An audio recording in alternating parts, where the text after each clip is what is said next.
What was the breaking point of your first job? I stared blankly at the computer screen in front of me, my eyes glazing over as I mechanically typed out another report. It was only my third month on the job, but it already felt like an eternity. I had been so excited to start my first job after college, eager to prove myself and make a name for myself in the corporate world. But the reality was far from glamorous. Long hours, endless paperwork, and a boss who seemed to take pleasure in breathing down my neck had taken its toll. As I sat at my desk, I felt a familiar sense of dread creeping over me.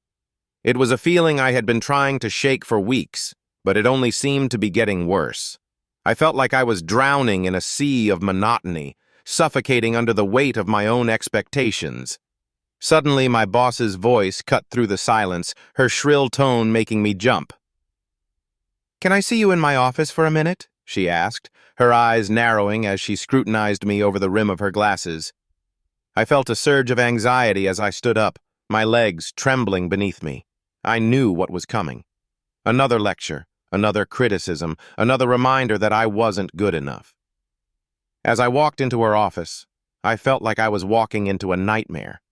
The fluorescent lights overhead seemed to hum with an otherworldly energy, and the air felt thick with tension.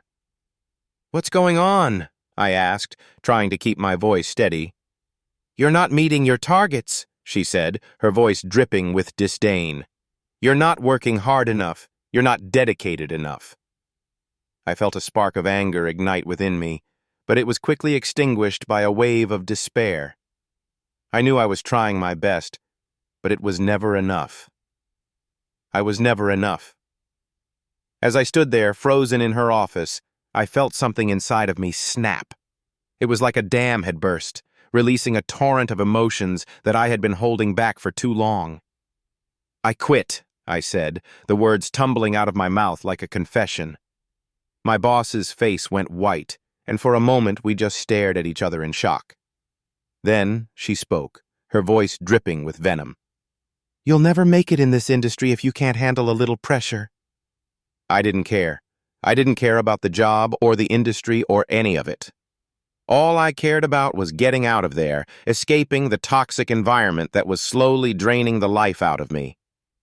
As I walked out of the office, I felt a sense of freedom that I had never felt before. It was scary, but it was also exhilarating. I knew I had no idea what the future held, but I was ready to take a chance. I was ready to break free.